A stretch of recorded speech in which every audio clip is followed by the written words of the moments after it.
Tiga hal tuh kalau soal batu bara, dan ini orangnya pasti ngelihat. Semua pasti ngelihat. Tiga hal. Gagah nih saya di TV ngomong. Satu, pernah lihat saya nggak, ketemu saya nggak? Dalam urusan saya nawar-nawarin batu bara. Kalau ketemu di ceramah, beda dong bos. Gua ketemu kok sama si Ustadz. Si Ustadz ada orang batu bara kok. Ya beda dong bos. Mana gua tahu juga dia penipu. Satu, bener-bener saya nyewa restoran, lalu saya bilang, ini ada bisnis batu bara bagus, lo ikut. Satu. Dua, irisannya tadi sama yang tadi, pernah dengar langsung nggak dari saya? Kalau soal tipu menipu mah kagak dah. Terus saya dibilang juga soal batu bara, enggak. Dari dulu saya malah ngalah mulu. Saya ikut ganti, ikut bayar di beberapa orang. Ada satu orang malah 23 miliar itu. Saya nggak tahu tuh dari mana bisa ganti itu. Belum yang lain-lain tuh, yang nyelonong ke rumah saya. Tapi kalau sekarang mah enggak lah, saya bilang. Kalau sekarang ada yang mau mempermasalahkan lagi, saya bilang ke polisi aja sih udah. Kan kenyataannya Yusuf Mansur mereka mengatakan tidak pernah terlibat dalam bisnis batu bara, tetapi di dalam Dagu Channel, kemudian di TV One Live itu kan mengatakan saya itu justru korban ikut mengganti 23 miliar gitu kan. Itu seluruh rakyat Indonesia tahu itu. Oke. Jadi menurut saya Yusuf Mansur itu kan kemarin juga mengaku sebagai komisaris apa itu? Komisaris Grab, Pak. Komisaris Grab. Ternyata dibantah juga oleh oleh orang Grabnya. Lalu turun lagi itu sebagai advisor dan lain sebagainya. Ini masyarakat ya harus cerdas lah. Ya kira-kira omongannya bisa dipegang atau enggak kan?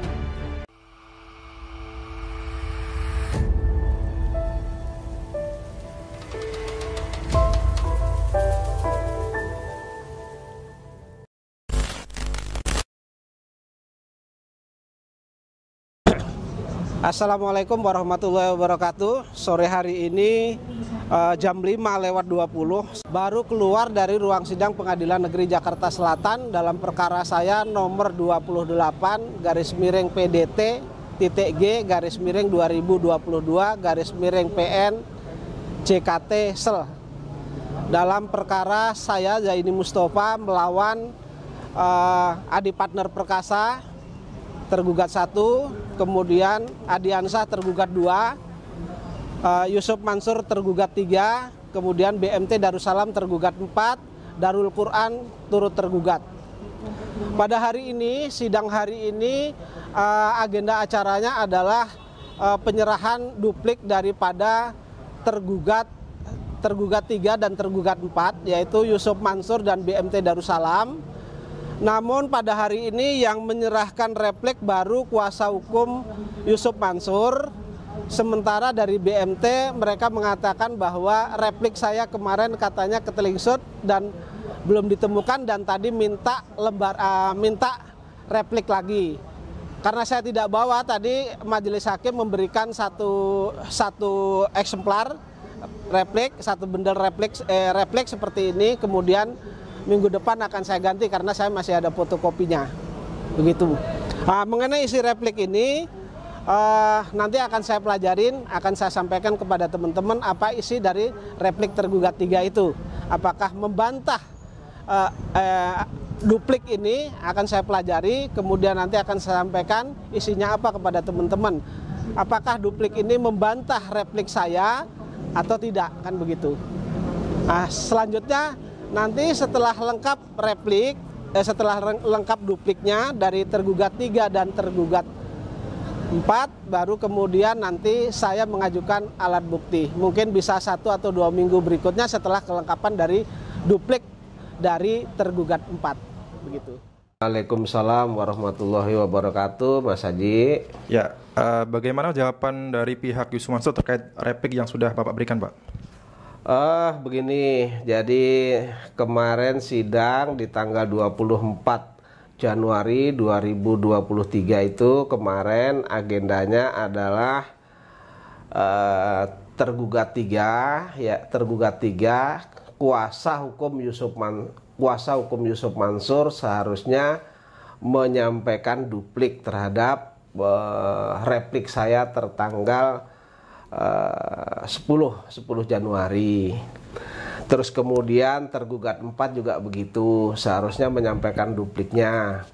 Tetapi yang menyampaikan duplik hanya kuasa hukum Yusuf Mansur, yaitu tergugat 3. Isi daripada duplik ini adalah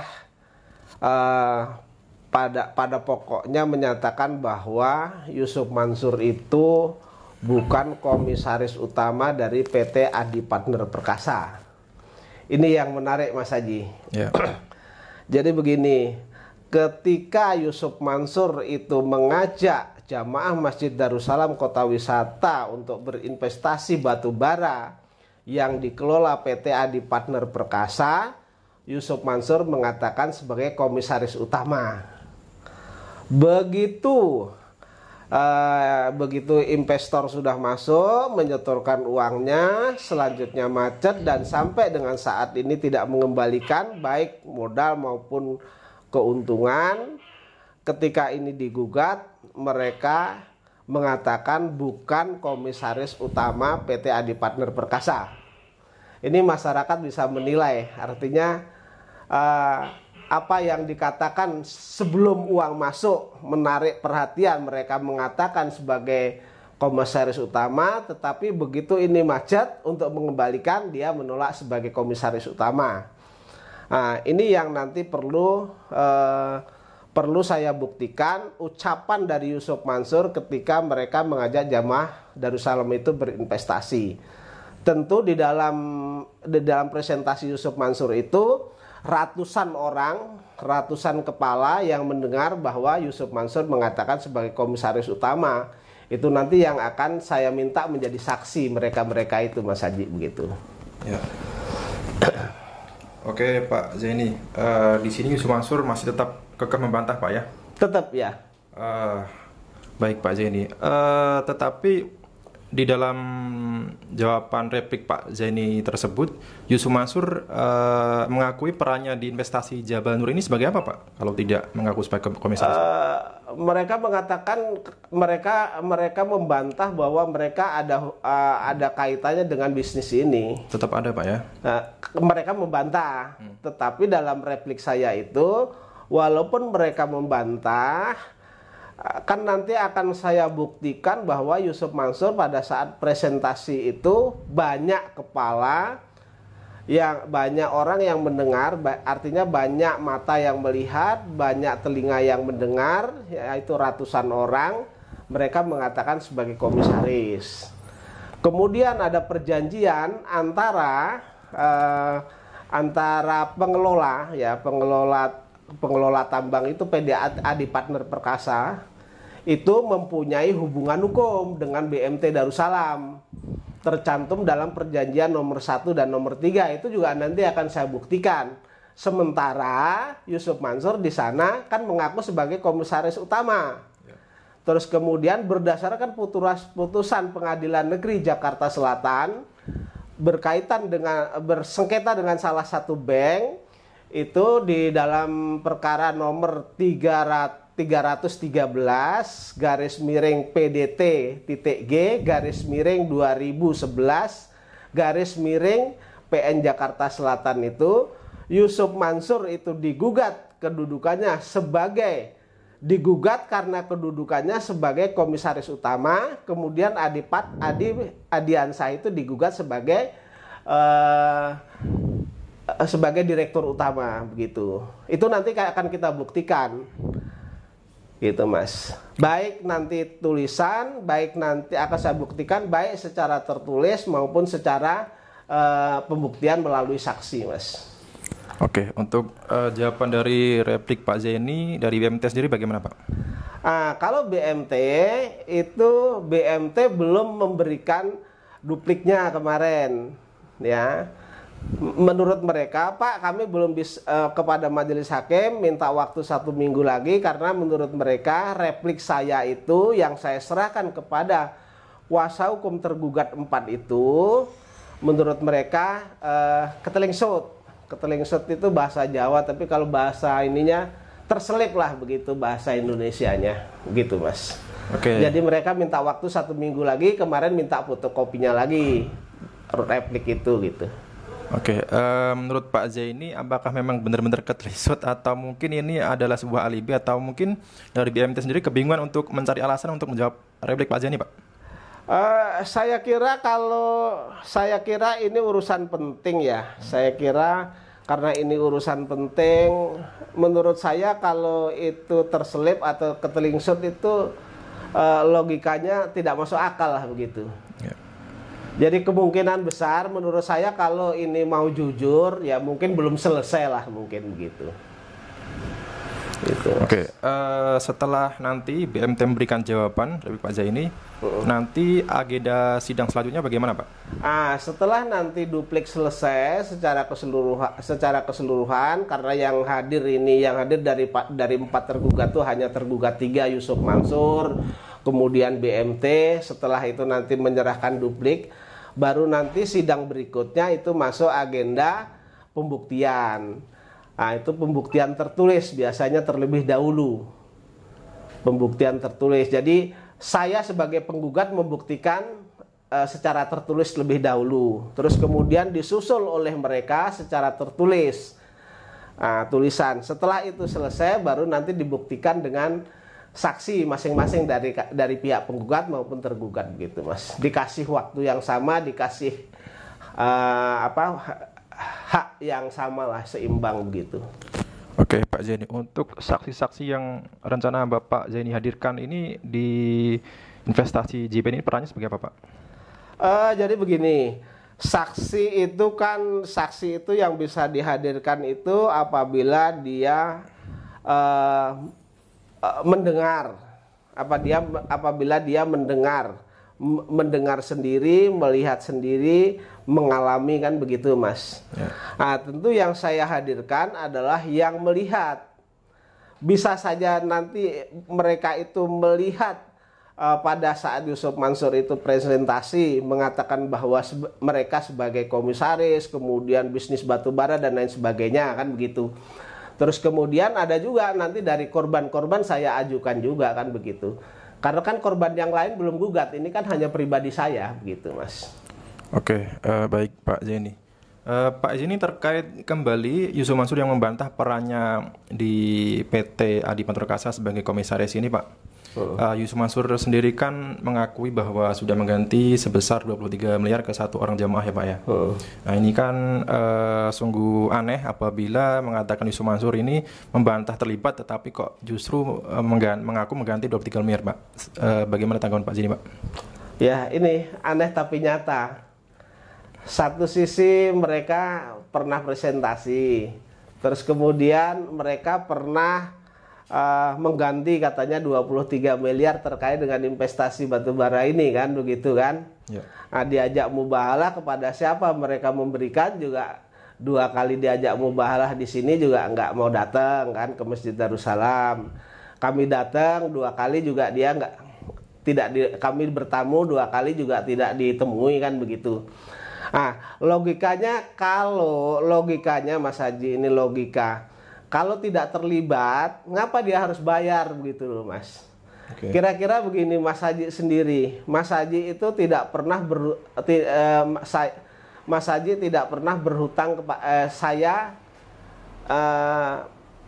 Mas Haji tidak pernah berhutang kepada saya, ya kan? Logikanya. Lalu saya tagih, Mas Haji mau nggak bayar, Mas? Ya enggak lah. Nggak mau, kan? Ya. Orang nggak pernah hutang ditagih kok mau bayar, kan begitu. Tapi kan kenyataannya Yusuf Mansur mereka mengatakan tidak pernah terlibat dalam bisnis batubara, tetapi di dalam Dagu Channel, kemudian di TV One Live itu kan mengatakan saya itu justru korban ikut mengganti 23 miliar gitu, kan. Itu seluruh rakyat Indonesia tahu itu. Jadi menurut saya Yusuf Mansur itu kan kemarin juga mengaku sebagai komisaris apa itu? Komisaris Grab, Pak. Komisaris Grab. Ternyata dibantah juga oleh orang Grabnya. Lalu turun lagi itu sebagai advisor dan lain sebagainya. Ini masyarakat harus cerdas lah. Ya, kira-kira omongannya bisa dipegang atau enggak kan gitu. Ya, oke. Itu fakta kan gitu. Baik, Pak Zaini. Jadi sampai sekarang pun belum jelas ya Pak, siapa Pak yang menerima penggantian sebesar 23 miliar itu Pak?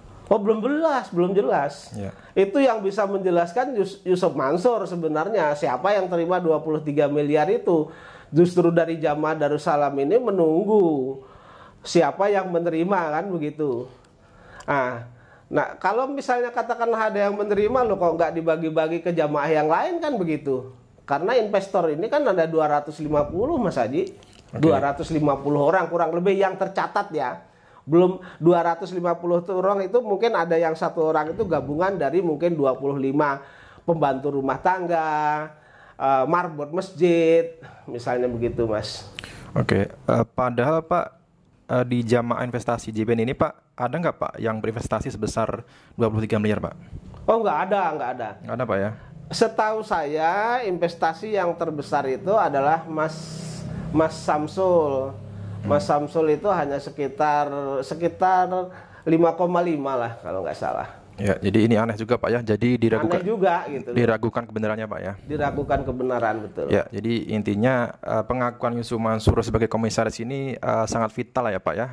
Karena banyaknya jamaah yang berinvestasi ini karena pengaruh dari Yusuf Mansur tersebut ya, ucapan Yusuf Mansur tersebut Pak ya. Jelas dipengaruhi, jelas mereka presentasi mengatakan bahwa ini ada bisnis dunia akhirat, nanti keuntungannya dibagi, bisa bersodakoh, kemudian juga keuntungannya cukup besar.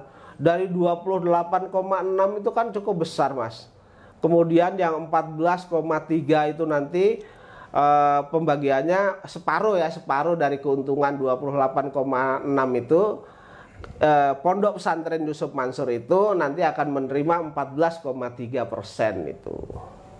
Kemudian yang separuh lagi dibagi investor itu 11,3, kemudian BMT 3%. Jadi kalau ini diingkari oleh para tergugat baik itu Yusuf Mansur dan BMT, menurut saya ya insya Allah saya bilang insya Allah lah mubahalah itu akan terus berjalan nanti insya Allah lah. Oke, baik Pak Zaini, terima kasih. Mungkin ada yang ingin ditambahkan Pak Zaini? Ya begini Mas, intinya sebenarnya kalau masalah dunia ini sebenarnya tidak terlalu inilah ya, masalah harta dan lain sebagainya itu mungkin bagi saya juga sebenarnya bukan yang nomor satu Mas. Tetapi adalah kejujuran menurut saya. Menurut saya adalah kejujuran yang nomor satu. Biarlah kita tidak berharta tetapi kita jujur ketimbang kita berharta tetapi ngambil haknya orang lain gitu Mas Haji. Ya. Mungkin ini juga mudah-mudahan menjadi pelajaran juga bagi teman-teman yang lain ketika berinvestasi. Jangan memandang figur seseorang, jangan memandang ustadz, jangan memandang siapapun, tapi laluilah bisnis itu dengan bisnis yang benar, dibuat perikatan yang benar. Karena kalau ngelihat dari kasus